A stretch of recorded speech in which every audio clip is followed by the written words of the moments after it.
only is the baby more than likely going to have some medical issues, but as far as being raised, like, you're having such a manipulative and attention-seeking person, a narcissist, to be your mother. I feel like psychologically this baby is probably going to be messed up.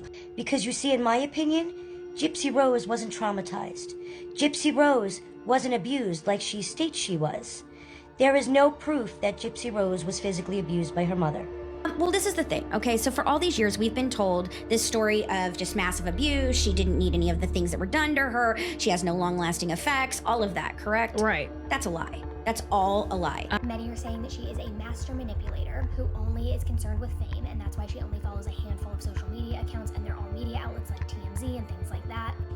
This guy just felt so bad for Gypsy Rose that he was prepared to kill the mum to put her out of this misery. And she ended up marrying him. And so she said, Ryan, don't listen to the haters. I love you. You love me. Besides, they're jealous because you are rocking my world every night. Yeah, I said it. The D is on fire.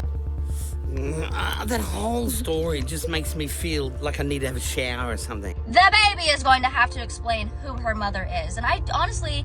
People at school, kids at school are ruthless. I'm not thinking that that's going to go over easy in a few years. Gypsy Rose Blanchard, once at the center of a shocking true crime story, is now preparing to become a mother. But the question remains, should we trust her with this new role? Known for orchestrating her mother's murder and crafting a narrative of victimhood to escape accountability, Gypsy's past raises serious doubts about her present.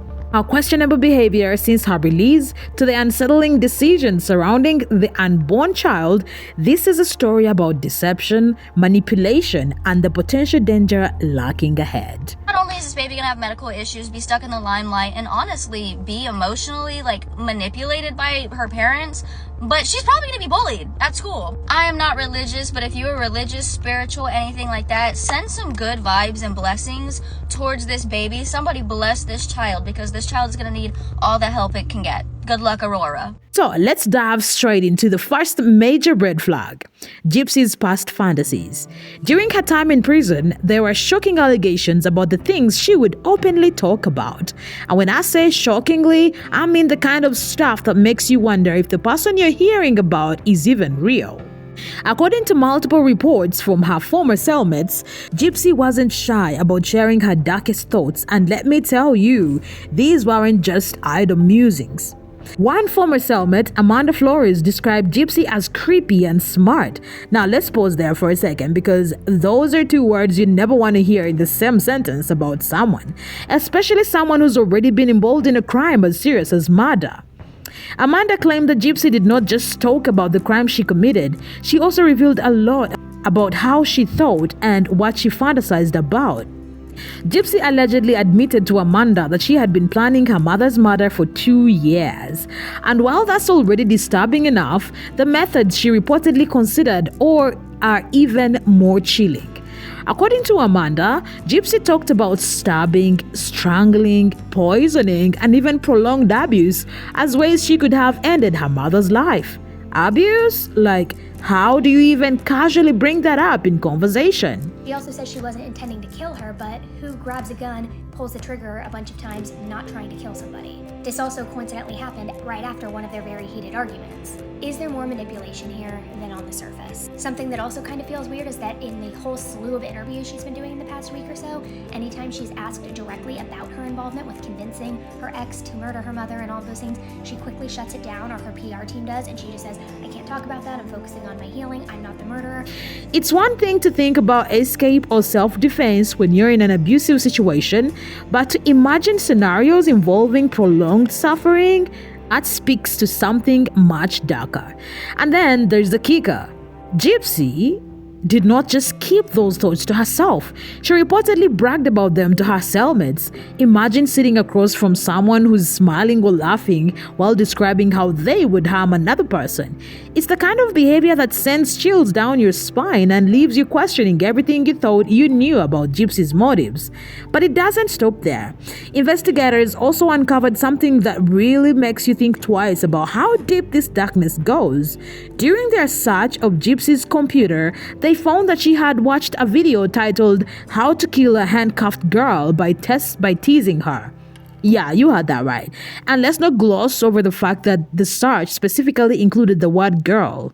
This wasn't a random curiosity about crime or self-defense. It was targeted, and it involved a level of specificity that's just downright creepy. Receipt numero uno, the kind of videos she watched in her free time. Let's take a look at that computer. If you're curious, after she watched this, she went and purchased the items. And when I told you guys that she was into... This right here has layers to it, so let's go ahead and peel back this onion and try not to cry. So we have to understand two main things here, okay? One is that we all know is like between family members, right? And two, every bit of this was her plan. She's admitted that countless times. In the courtroom, in interviews, and on TikTok. Now, I know what some of you might be thinking, but she was in an abusive situation. Maybe this was her way of coping or venting. And sure, you could make that argument, but when you look at the full picture, her detailed fantasies, the way she spoke about them so casually, and the specific content she was consuming online, it is hard not to feel like there is more to the story. Has she really moved past this darkness, or is it still lurking somewhere beneath the surface, waiting for the right moment to resurface? Now let's talk about something that's even harder to digest. Gypsy's past comments about becoming a mother. Because honestly, when you hear what she and Nick Goshen allegedly planned for their future child, it's enough to make anyone's stomach turn. In the documentary, Gypsy Rose Confessions, Gypsy admitted that she and Nick had talked about having a daughter. But this wasn't your typical, let's start a family and live happily ever after kind of conversation. Oh no, this was something else entirely. According to the documentary and recovered text messages between the two, Gypsy and Nick had a very specific and very disturbing plan for their hypothetical child. Here's how it went. If they had a daughter, Gypsy and Nick allegedly agreed that when she turned 13, she would be handed over to Nick so he could turn her into a woman. Yes, you heard that right. And this right here somewhere in this area is her telling her cellmate in county all about what was going to happen to their daughter together, and then crying about how much she missed Nick. But of course the cellmate could have been lying. Let's listen to her say it. If we would have a daughter, that upon her 13th birthday, he would take her virginity. And before somebody tells me that I'm taking that out of context and she actually broke up with him over that, let's talk about the context. The context is that was the plan early on in their relationship, and although she said she broke up with him for it, obviously they didn't. This wasn't about raising a child in a loving home. It was about grooming her for something that's too horrifying to even put into words. Gypsy has since tried to distance herself from these plans, claiming that it was all Nick's idea. But let's not ignore the fact that she was actively involved in the conversation. She even brought up the idea of getting pregnant in the first place. And here's where it gets even murkier. Despite claiming that she was uncomfortable with Nick's plans, she stayed with him. They did not break up after this conversation. They did not go their separate ways. They stayed together until they were caught by the police. So, if she was truly against the idea, why did she not leave? And it's not just Nick's word against hers. One of Gypsy's former cellmates, Michaela Louise, backed up these claims, saying that Gypsy had openly discussed these plans in prison. According to Michaela, Gypsy talked about their dream daughter and what they wanted for her future. And let me tell you, it wasn't a dream anyone would want for their child. It's one thing to have a bad idea and keep it to yourself, but to talk about it so freely, that's what makes this whole situation even more unsettling. Because Aurora was the name that Gypsy chose for her imaginary daughter that she told Nicholas Godejohn she was pregnant with. The same daughter that she told Nicholas he could have his way with when I think she turned 13. That is why the public is so concerned with why Gypsy would name her daughter Aurora, or why Ken would allow his daughter's name to be Aurora. What's even more disturbing is how these plans fit into a larger pattern in Gypsy's life. Think about it. She grew up in an environment where abuse and control were normalized. Her mother Didi used her as a pawn to gain attention and sympathy, and now Gypsy is on the brink of becoming a mother herself. Can we really be sure that she's broken free from these cycles of dysfunction? Or is there a risk that history could repeat itself, this time with her child as the victim? These aren't just hypotheticals, loves. This is real life. And when you look at Gypsy's past behavior, her comments about motherhood, and her willingness to stay in a toxic relationship with Nick despite knowing his plans, it is hard not to feel a sense of unease about what might come next. I think the same thing about Gypsy Rose today that I thought about her when I made a couple videos that went viral before she got released for prison. At that time, I had the unpopular opinion that she was cognitively capable of more than we thought that she was. I felt like she was manipulative. She was intentional. She was calculated. Godejan was her first victim, in my opinion, her mom being her second victim, and her third victim was Ryan Anderson. America went and made her a celebrity overnight, like Twista said back in the day. And for the love of God, can she please get a PR team, because she is a hot mess on social media. Or maybe that is her PR strategy, because we love a hot mess. First, let's address the myth that Gypsy Rose Blanchard was a victim of abuse. For years, she has claimed that her mother, Didi Blanchard, subjected her to medical abuse, forcing her to use a wheelchair, feeding her through a tube, and faking illness to gain sympathy and attention. This story gained traction after Didi's murder, with Gypsy and her legal team presenting it as the reason behind her actions. But is it really true? Let's break it down. It's easy to accept Gypsy's version of events at face value. The reality is much more complicated. Didi was never officially diagnosed with Murchison syndrome by proxy, the condition Gypsy and her supporters claim she had. In fact, there is no conclusive evidence that Didi was suffering from any mental illness at all. What do we know? What we do know is that Gypsy has continued to exhibit some of the same medical conditions her mother allegedly faked. That's right, Gypsy still experiences the very symptoms she once used to justify her claims of abuse. So, if Didi was faking these illnesses, how do we explain that Gypsy still has them today? It's a question that deserves serious scrutiny. I just don't really see remorse in her eyes, almost like a sociopath, if you say.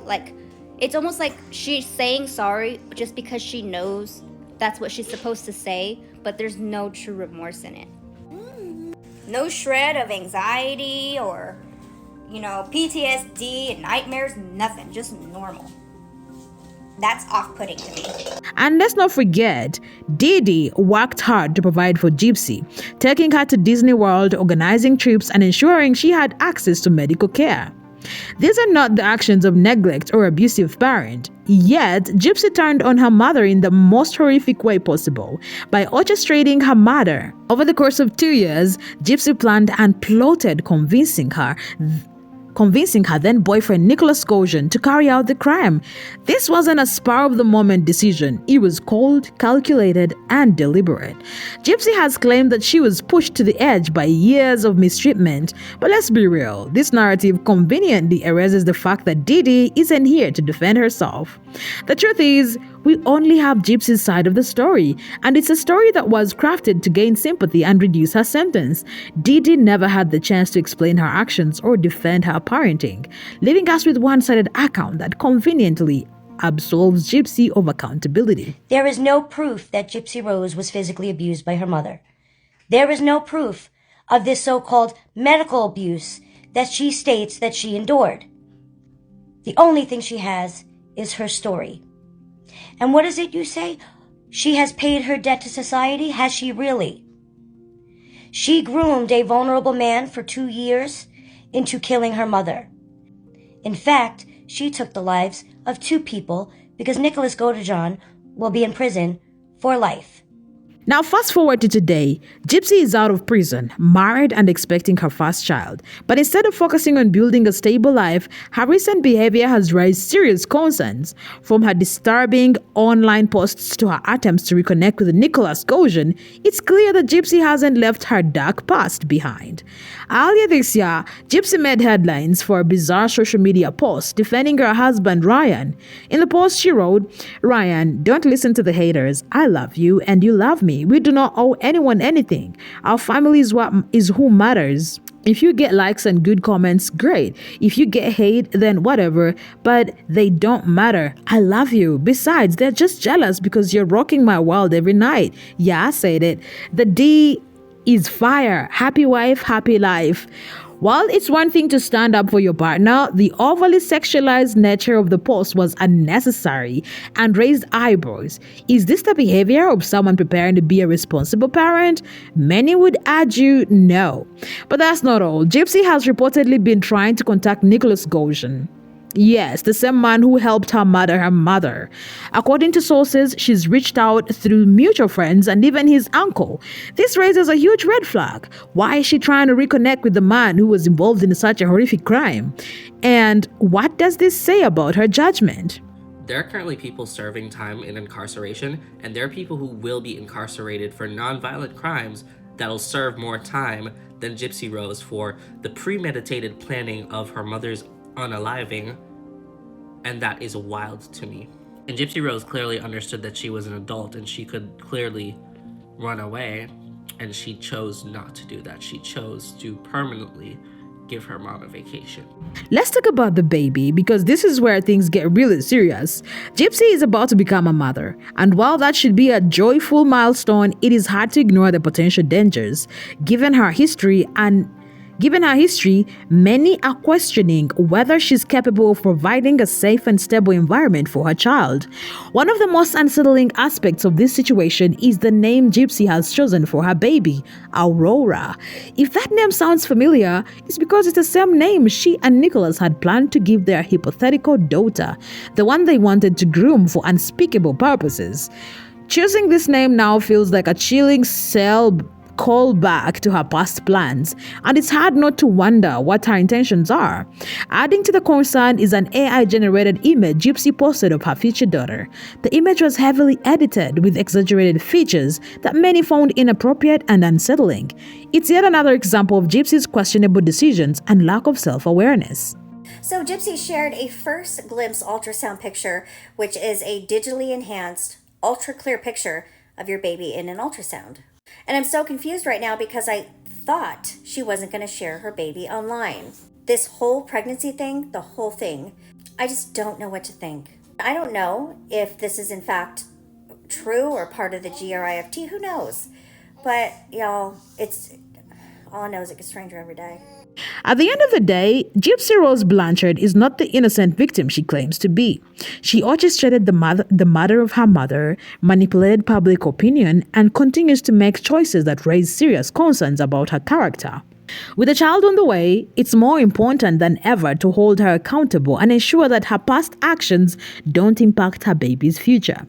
The safety and well-being of her child should be the top priority, and if that means involving CPS or other authorities to monitor her parenting, so be it. This isn't about punishing Gypsy, it's about protecting an innocent child from a potentially dangerous environment. What do you think, loves? Has Gypsy truly changed, or are these red flags too serious to ignore? Should authorities step in, or does she deserve the benefit of the doubt? Let me know of your thoughts in the comments below. Do not forget to like, subscribe, and hit that notification bell so you do not miss any updates on this developing story. Until next time, stay safe and take care.